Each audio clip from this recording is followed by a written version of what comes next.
Your first group was the Greenhouse Effect. Correct. So my two questions are: what's the group's origin story, and what was the decision to shorten the name and turn it into just Greenhouse? Okay. Well, yeah. Well, the origin story was we started in when I was in college, and it really was started by my guy Inkwell, aka Bus. He was like the first guy I knew. We were in the dorms. He's the first guy I ever seen rap for real. Like some dudes would just freestyle and be playing around at parties and shit. Mm-hmm. Bus was the kind of dude who, like, I remember seeing him and he was in the computer lab typing up all his raps. You know what I mean? And I would just be like, damn, he dedicated, man. Like he a real rapper. You know? Doing rap admin. Yeah, exactly. He got a catalog. Like literally, he got a book of rhymes. He could print it out. You know what I mean? It was like, he's serious. So me and him became friends. And then but he would freestyle too. So we would just be freestyling and stuff. Friday nights, neither of us really drank or partied like that. He was a football player. So he kind of had to be more healthy. He couldn't go too wild. So we would just Friday nights, I would beatbox, he would rap. That was like kind of the origin of the group, just me and him. And then other guy came into the group, other friend, Fest came in. But that was the origin of the group. At the time, we didn't really have no producer. It was just us. But I think we went to this event in Columbus, and I think I was DJing at the time. And then I saw this guy in Columbus named Storm. He had like an MPC 60 or whatever. This was in like 1995 or 96.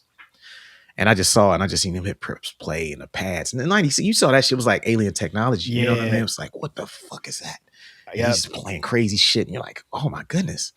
And I looked at all my dudes, and I was like, man, if we want to be big boys, we got to play what the big boys play with, And I was just like, I'm about to learn how to make beats. I was like, I'm about to learn how to make beats just so we can have our own shit to rap to, so we can be like them, And I remember I put there was a pawn shop. I went looking forever, and then I finally found like a EPS 16 at a pawn shop. Put it on layaway, got it out, and that was kind of like the nexus of our recording. We got that, then we got like a little 8-track tape recorder, and we started recording. We were still in college, you know what I mean? So that was the start of the group, and we were just like, we did talent shows on campus and stuff like that, and maybe one or two real shows. But we were in Springfield, Ohio, which was no real scene there. It was just kind of us. But I think things got serious when I got to Cincinnati, because then it was like all of us were out of school. You know what I mean? Cincinnati, Mood was popping. You know what I mean? Like Scribble Jam was popping. You know what I mean? Like 5Ds, yeah, 5Ds, fucking Home Skillet, like all of those dudes, the 1200 Hobos, that whole scene. The radio shows they had down there on Wave were just like crazy at that time. So it was like real inspiring time. So we got more serious, and that's what started the group. We changed the name to just Greenhouse because eventually Inkwell left. He left to kind of pursue gospel rap. And then Fess, we had a fall down with him. He stole a bunch of money, so he was no longer in the group. You know what I mean? Oh, so wow. then me and Elijah, I was just gonna dead it. But then me and Elijah were like, yo, you want to keep doing it? He was like, yeah, well, let's just do it. We'll just chop off the effect, because it'll be Greenhouse. That'll just be anything with me and Elijah will be just Greenhouse. And within that, you guys decided to found Weightless, an indie label, to release your first album in 99. Yep. And you're still dropping music to this day over there. My question is, what initially fueled that thinking in, like, it was 99? Like, were you looking at other labels as an example, or were you just going with your gut, doing it as intuition, figuring it out? Well, I think what inspired me too was like the independent, the 12-inch era, when you had, right? Like, so you had like all the company flows, the Fondulum records, ABB records. I was doing college radio in like 95, 96. So I had all of them 12 inches, and still do to this day, Natural Resources, all of that stuff, back when Jean Grey was what, like, you know what I mean? Shouts to what? Shout out to what, you know what I mean?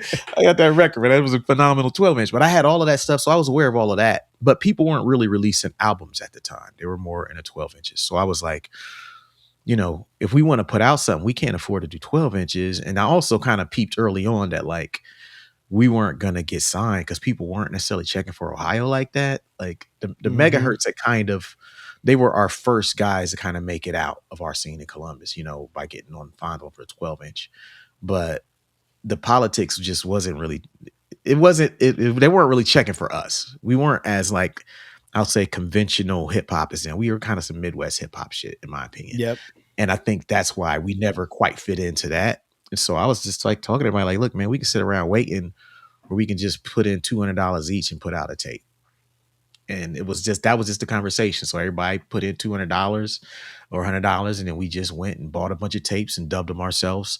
And we were a quote unquote label at that point. You know what I mean? That was it back then. I love it, man. Yeah. And I didn't know what it would turn into. I didn't know it would be a label that like would keep developing. And, you don't know then until like something you put out sticks.